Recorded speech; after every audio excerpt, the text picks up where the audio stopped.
From where I stand, I know that Kibaki was a very brilliant economist. And I mean, just talking about some of the things that he did and what he achieved and the way the economy grew, it just shows you someone who knew how an economy runs. But did Kibaki understand how politics? No. I have to be honest, Kibaki was an economist, first, second, and third. Yeah. He was an accidental politician. Seriously, he was an accidental politician. Yeah. He did not understand politics to some extent. In our earlier conversation, what you said is that during Kibaki's time, we saw this explosion of the small petrol stations, independent, which we are calling the independent, where in an industry that had been dominated by the likes of Shell, the likes of Total, and all that, now you have all these small players coming. But that was just one industry, and is it the downstream? That's right. Did that also, was that liberalization reflected in all the economic sectors or during Kibaki's time, or it was just... What was interesting, and this is something that we forget in history, and it's important to record it, is that there were many other areas. I'll give examples around agriculture, around extension services that the Kibaki government was very strong on. The whole notion that, quite apart from the big infrastructure projects like the Thika Highway, I don't call it a super highway because I live in Australia. It is not a super highway by any stretch of the imagination. Okay. It was the first major upgrade of our road system. Yes, I know. And so at that time it would look like a super highway. But even, I'm sure every Kenyan doesn't believe it's a super highway because we have too many. All our bypasses are almost better than it. Yeah. But at that time it was. But what they did is, apart from that, Kibaki's strategy was around mashinani. So he upgraded all the roads that were mud roads into maram roads. Yeah. And suddenly, you saw an explosion of produce coming to Nairobi. Yeah. If an economist, what he saw was to do the analysis between 2002 and 2012. We see that the price of food dropped because people from Tigoni, people from Moranga, people from Thika were all competing to sell sukuma wiki to Nairobi. Yeah. So the cost of sukuma wiki became very low. And that is the magic of economics, is that when there are many competitors, the price falls of food. And so to your question, by Kibaki doing this, one of the other manifestations of his policy was petrol stations.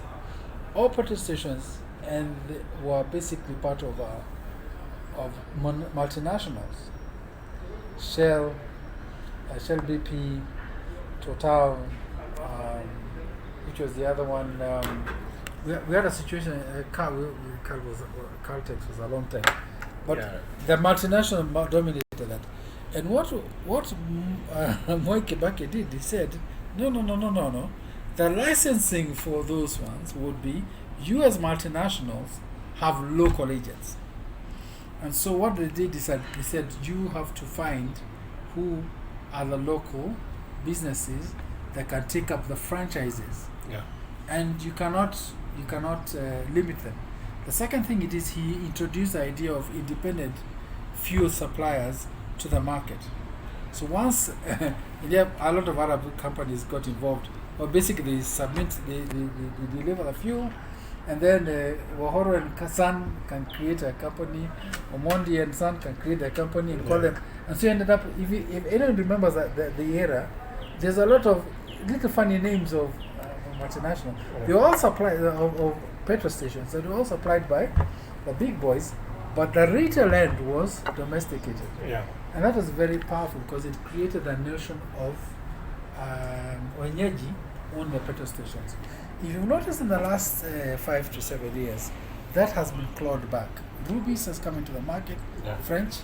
In fact, between Rubies, which is French, and Total, yeah. is French. They are actually consolidating the Kenyan market, Yeah. and I think that right now they're going to control about 15 to 20%, Yeah. which is dangerous because at the grassroots level, we are 50 million Kenyans. That retail base should be owned by locals. It's true throughout the world. And to what extent, because now what we are going through really might also be a manifestation of this concentration of the energy sector amongst a few players. So you have all these, the open tender system and how it wasn't possible. It's only them that have to send, funnel out the fuel to the small independent petrol stations, far-flung areas in the country. Would you have expected a Kibaki that would have probably tried to crack these, the cartel like? That's correct.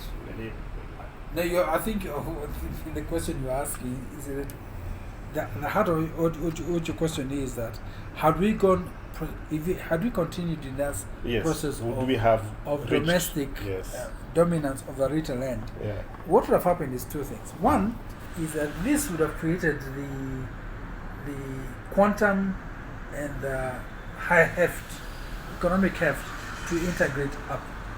It's called upward integration. Upward value. It's called the value chain integration, vertical integration. And you can imagine if Wahoro and Sons had then controlled four retail petrol stations, then on 10, then you get to a point where the collective demand of petrol that they would need means that they have 2, 3, 4, 5 billion shillings, and they can then go and order and import it directly themselves. And that is the opportunity cost we left. Because remember, opportunity cost is about the multiplier effect. Every shilling spent in Kenya, you have to ask who owns the second shilling and the third shilling. Building the Nairobi Expressway means that it's Chinese. So the moment you pay the toll, let's say you pay 300 shillings toll. The Chinese company, the company that owns that asset, repatriates 280 shillings to China, leases with 10. That 10 with a multiplier of 4 means 40 shillings is what gets to benefit the local economy. And it's part of the reason why Kibaki's model of economic management is so powerful. Because they're saying, no. Hata ikiwa ni umejenga hii, I'd rather have the debt, by the way, rather than the PPP. Because the debt means it still belongs here. If the Kenyan government or whoever Kenyan company runs the expressway, they keep the 90%, they give the Chinese the 10 shillings. And that to me is part of the magic of, I said it in this chat that one of the greatest legacies you can leave for Kenya is what I call the Kibaki, KED, the Kibaki economic doctrine. And in fact, I say for the average Kenyan, that was too many. I call it Wanjiconomics. Wanjiconomics must be what drives Kenyans. Kibaki was one of the few presidents who went into Western capitals, and the gravitas of his brilliance, intellectual brilliance, intimidated the other side. There are very few African presidents who go to a Western capital and their host feels diminished because of the brilliance of this person. Kibaki was only one of very few presidents who did that. If you look at those videos of him and George Bush, you have a clear sense that Kibaki really doesn't want to be in the White House. I'm sure it's maybe Lucy who made him go. And when he's asked questions, you can tell he is not awed by anyone. He says, this is a path, and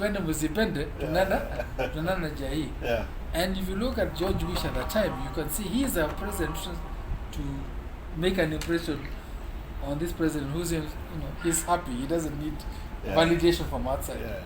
Because they also knew from his stance, because Kibaki did two things that I'll finish here. Two things that had never been done, very rarely done in Africa. One is that he said the Bretton Woods institutes called the World Bank and the IMF, Yeah. being dependent on them for loans is not healthy. Yes, yes. So from day one he said we are going to move away from that. Second thing he did, he said, apart from the World Bank and the IMF, where else can Kenya build its foundation? He turned to China. Yeah. People think about Uhuru as the one who turned Yeah, to he's China. the one actually. It was Kibaki who told us, let's go and talk to everyone. Yeah. We are not enemies. Yeah. Just because the West is an enemy with someone Yeah. doesn't mean it's our enemy. So he started talking to China. And China gave us a very good deal. Do you know that within 2 years of us building Thika Highway, we had to pay back that debt? Yeah. 2 years. It cost us about 25 billion shillings. And we paid it off. Why? Because Kibaki said, even as we are building this thing, tujitegemea, if you remember, Yeah. tulipo Together, ushuru, which is tulipo ushuru tujiget